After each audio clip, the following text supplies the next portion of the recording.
Hello and welcome to the Investors Champion podcast. The goal of this podcast is to give you a quick but informative rundown of some interesting topics affecting UK investors and a rundown of the biggest movers in the UK share market, including AIM and some bonkers bargains for you to take a closer look at. Let's get started. Hello, Chris. Hello, Lee. Good to be here. It's been a while. A lot of things have happened. It has, mate. It has, mate. We've been very busy, haven't we? So hence we apologise to the audience for not being as consistent as we have been in the past. And there's a couple of companies here that you want to bring to light, isn't there, that you thought would make a good kind of case study for a bit of a investing lesson around management remuneration. Does it align with shareholders? Yeah, it's a bit name and shame, but I think it's the only way, in our opinion, to learn, really. I mean, there are two businesses here. One's called Plexus. It's an oil services business, makes specialist wellheads, and another one's called Manolete Partners, which is insolvency litigation. From our mind, there are just two sort of things to point out. And people always ignore it in smaller companies, but management remuneration is so significant. What directors are paid relative to what shareholders are getting out. And Plexus is not a new company. I should emphasize, this business has been around a long time, and it was a bit of a star many years ago, and the oil price crashed. Its whole business has been smashed to pieces. It's a recovery play, and shareholders have had nothing. It's had, I think, what did we tot up? I think there were 8 years of losses, consecutive losses, 37.7 million aggregate losses. Finally, the company's just turned a profit. Over the period this business was making losses, their then chief executive was still being paid handsomely, 30,000+. In 2018, his remuneration was 500 and something thousand pounds. This is a business. Actually, it was greater than the company's revenue, sales, which were only 300 odd thousand. He received more revenue. Clearly, this was way back in 2018. He's only just moved, and he was the founder. He's only just moved from CEO to non-exec chair. 2018. So this has been going on for years and years here. Why? Yeah. I haven't got a clue why. Major shareholders, I didn't say anything, and this didn't get sorted out before.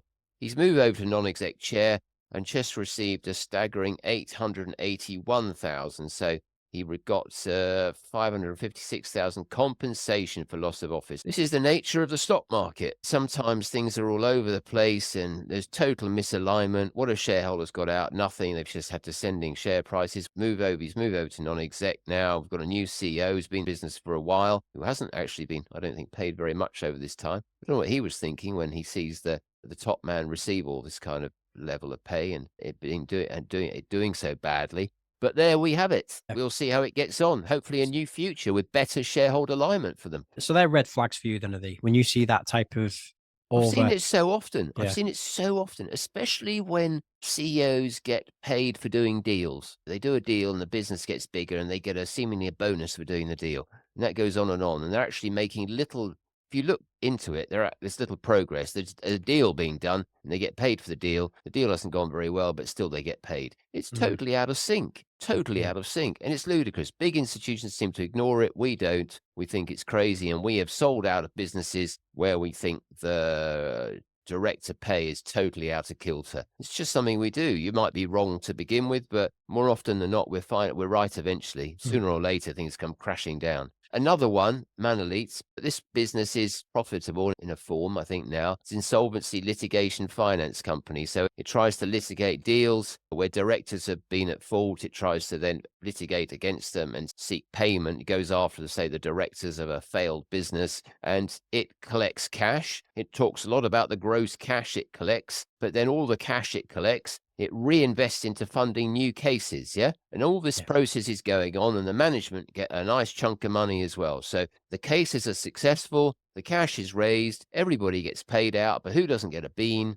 The shareholders. I just don't get it. Why isn't there a priority return to shareholders? So it should be, yes, we raise cash, yes, you pay out a bit, but the shareholders there should be an allocation to it all the time, ongoing all the time. So if everybody's paid for the journey, the shareholders should be paid for the journey. I don't know when the bubble's going to burst on this one. Sooner or later, They'll have trouble collecting, and still management will get a heap of money, but shareholders, they'll be even more in the red. It Yeah. listed, to give you a sense of it, it listed at £1.75. Yeah. At the time, selling shareholders pocketed 13 million quid. So they got 13 million out. CEO at the time and founder, he got 4 million out as well. It's now at it's just at £1. We've had a minor few dividends along the way, but that's it. But no, lately there's been no dividends, and I don't think there are any dividends forecast. Maybe I'm reading it wrong. Maybe there's something else in there. The house brokers put out an excellent 54-page note, but I didn't see anything about shareholder alignment and paid travel kind of thing, or priority returns. But yeah, I just think it's something to look for.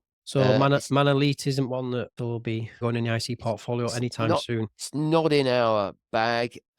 Maybe somebody knows better than I do, and I'm sure they do, and I'm sure they know more about its appealing features. I don't see many appealing features at the moment for outside shareholders. I see a lot of appeal for those inside, but not for third-party shareholders. But perhaps I'm wrong. Perhaps this is rubbish. Perhaps I'm missing a trick here. And Yeah. if Chris is, please do let him know in the comments below. Yeah. Well, happy to know. Always happy to be informed and educated. This is all about education, greater awareness. Absolutely, absolutely. It's just education.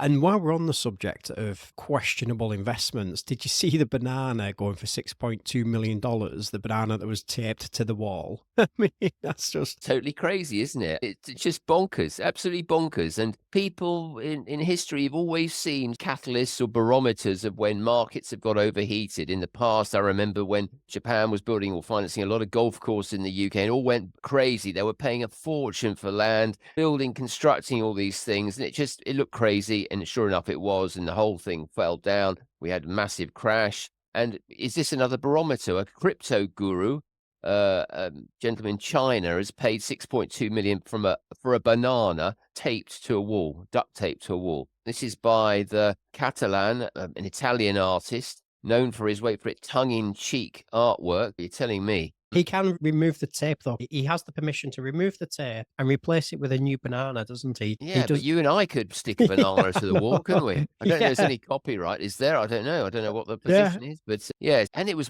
heavily marketed by Sotheby's. Sotheby's have marketed it. Some wacko, and he's paid $6.2 million for it. Clearly, I think you pointed out that probably quite decent advertising for his. Everyone's talking about his crypto network now, aren't they? Oh, it's been mentioned in the conversations, isn't it? You know, It's as much what is his crypto network called, actually? I don't even know what it's called. your honor. Tron or something Tron, like that. yeah, that was it. Tron, yeah. So there you go. Look at us talking about it now, and now the audience know about it. And if they do crypto, who knows? They might go and look at it. Even for a piece of advertising, it's quite a lot of money. Is it seen in a positive light? It's happened. Is it one of the barometers? Leading on to crypto, we have Bitcoin nearing $100,000. It's closing in on that. It's risen 60% since election day, since Trump's election. I don't understand Bitcoin. A lot of traditional investors haven't got a clue, but you can't ignore it. It's sucking in money. It's sucking in attention. And quite frankly, look, 60%, you'd have made more money on Bitcoin than you had investing in the UK market over the last decade or so if you'd have just held Bitcoin for a few weeks. So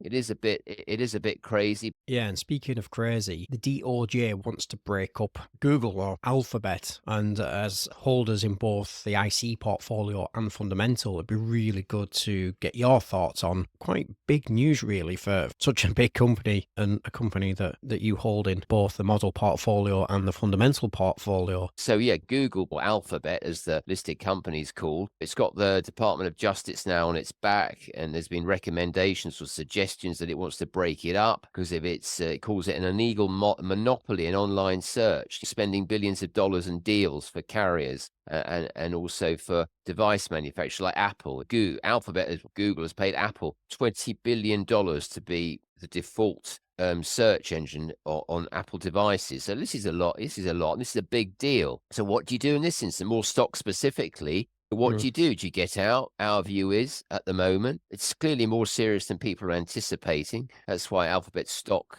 fell 5% on the day. And a lot of this had been, we all knew it was coming, but it only just really corrected on the day because it was worse than anticipated. I must admit, some of the suggestions sound a bit bonkers. They're asking Google, the suggestions are that it's got to provide a lot of information to rivals. It's, locked out for 10 years. It's got to demerge its Chrome bit and its Android bit. So it looks a bit drastic. This thing's going to run and run. There are going to be appeals galore. Yeah. In the meantime, what's it going to do? Alphabet's going to probably adjust its positioning. It's going to have time to adjust that. Still a great business underneath it all. Still a business investing like mad. It's got heaps of cash. Is that going to change in the short term? Even over the next 2 years? I can't see that. And there is precedent. We all remembered Microsoft. It went through this long process, and nothing happened in the end, really. And look where Microsoft is now. What, second largest company in the world, third in market cap? Microsoft's gone from strength to strength since way back in time, 100 odd years back in time, where the DOJ did have its way. You had the famous Standard Oil breakup. It broke one company controlled by Rockefeller into 34, I think it was, smaller businesses. Shareholders did even better through the broken up companies. So it may not be the same, but you can see these things take a long time. And even when they did happen, it was actually beneficial for shareholders. Yeah, fundamental's been going since 2004, and you've been investing way longer than that, haven't you? So you've Yeah. seen many ups and downs. There's always a silver lining in every cloud, isn't there? There's always Absolutely. Yeah, there is. And we've had a lot of focus on small caps and AIM shares. They've been really going through the doldrums. It's been terrible. And they look great value, but these things are all taking a while to come through. But patience is often rewarded in spades. You got to hold your nerve sometimes at the top, and also when it's at the bottom, and things, just because they look, some rational things, shall we say, look expensive, they can often stay expensive. I'm talking rational. I'm not talking bananas stuck to walls, yeah. or for that matter, Bitcoin, which is quite frankly beyond me. But yeah, I think rational things can continue to perform very well if they're Yeah. producing adding real value and giving real benefits to people and therefore investors, and generating real cash. We do very well. And well, look, leads on to the biggest of the lot at the moment. Nvidia must be adding Oh, value somewhere. another one of our ultimate stocks. We've held the shares for a while. It just goes on, doesn't it? Quarterly sales climbed 17% quarter on quarter. However, they were almost double the quarterly of the same period a year earlier. Operating income doubled. The operating margins to just shy of $22 billion. Quarter net operating income, $22 billion on $35 billion of revenue. It's a 62% margin this business is generating. Biggest company in the world by market capitalization. I think it's just there now. You think this was a fleet-footed newbie on the stock market or even in the venture capital market. This is the world's biggest company that is trading like a minnow, really doubling all the time. Management is saying it won't be able to meet demand for its new Blackwell GPU. It's just really staggering. We hold them on portfolios, fundamental that is. So it's easy. Look, it's as easy to buy US stocks as it is UK ones. Which leads us on to the UK, actually, and a company that is doing well, and that's Games Workshop. Yeah, this is fabulous. It closed the week with great news, saying it's effectively trading ahead. The shares rose 17%. So yeah, great UK success story, Games Workshop. What I find bizarre of this company, or surprising, should we say, is that despite the fact it being valued at £4.5 billion on the cusp, I think it's FTSE 250 on the cusp of being going into the FTSE 100 index, only 3 analysts seem to be publishing forecasts on it. So this is a pretty big business that not many people are following, really. Maybe your enthusiasts have got definitely a better insight into this company's fortunes than most of the people in the city of London or elsewhere, because not many of them are really actively interested in it, but it keeps on delivering. Fabulous. And its latest update was great, well ahead for the half year. So and really a lot of people are waiting news on this IP licensing deal with Amazon. They're discussing a potential mini sort of TV series on Amazon. That's bringing a lot of excitement. We're waiting for an update on that. But yeah, could be a great UK success story that's doing rather well overseas as well. If they follow what actually made Warhammer what it is and didn't put a slant on it, shall we say? Yeah. Just follow what brought it to where it is today and just put it out to a bigger audience. It will take off big time. Oh, it could be incredible. Could be yeah. incredible. If they don't, of course, it might go back. The price might go back with the interim. That's not to say this is a bad company, but no, it's not. No, but it could be a little bit of a step back if depending how they handle it. Yeah, you're right. I would implore people to read their annual report and accounts as well. It's a great read. I know some may not view annual report and accounts as great reads, but this one is a good one. It goes into detail, explains exactly what they do, and it has a decent narrative. So Yeah. You're going to read a report on accounts. It won't be that glossy, but Warhammer, in terms of the content, is not Warhammer, Games Workshop is pretty good. Yeah, Rosemary Banyard says as well. Rosemary Banyard from Downing. Yeah. She says they're her favourite accounts to read, and she loves the open day as well when they open the workshop to the investors and things like that. She loves going to that one and having Yeah, a tour around the I'm with factory. Rosemary. I think it's a rare piece of work that's worth reading. Yeah. Okay. Again, many people listening may question that, but it, Yeah. So anyway, we'll move on to the next company, which is UK's largest software company. Sage just released good numbers. yeah, they did. I think, yeah, it's accounting software. Can you be polar opposite? That's a polar opposite, isn't it? Yeah. It's a Games Workshop, but another really successful company. It's our largest software company. I think Relex you'd probably put in the realms of a software company, but it's software, but a technology business. But Sage, at market cap of just under £13 billion, is our largest software company, which clearly, compared to most US groups, isn't very big. But look, Yeah. Sage reported great numbers. The shares rose also 17% on the day of the announcement. Big move, 1.8 billion on in value terms. And they reported good full-year results. Revenue was up 9%, which was great. They're doing really well. Sage was a bit slow to move to the cloud. It's made a big push for the cloud. The real beauty of Sage is, as a business, the visibility in recurring revenue. It's very rare that people really want to change a provider of accounting software. It's so sticky. It's not like some softwares, not quite as important. Accounting software, you don't want to change it. If it's doing its job and it's easy, you've trained people to use it, they're familiar with it, why change? And it's not a huge cost in the grand scheme of things either. It's a core part of your business. It's embedded in your business processes. So why change it? That's the real appeal of the Sages of this world. And also one of our other ultimate stocks. These are all members of our ultimate stocks portfolio that's been doing, pretty well. You can see we've got some good news on these. But yeah, Sage is one. We also hold Intuit in the ultimate stocks portfolio, which is the larger US rival, growing faster than Sage. Intuit valuation's a bit punchier, but even Sage looks pretty rich now. But yeah, accounting software, don't be bored by it. It can deliver exciting returns. And we remained faithful to Sage when others doubted it. I'm really pleased with that. We stuck with them. Certain other well-known investment managers got out of Sage, but we've remained faithful. They shall remain nameless, the other well-known investment managers.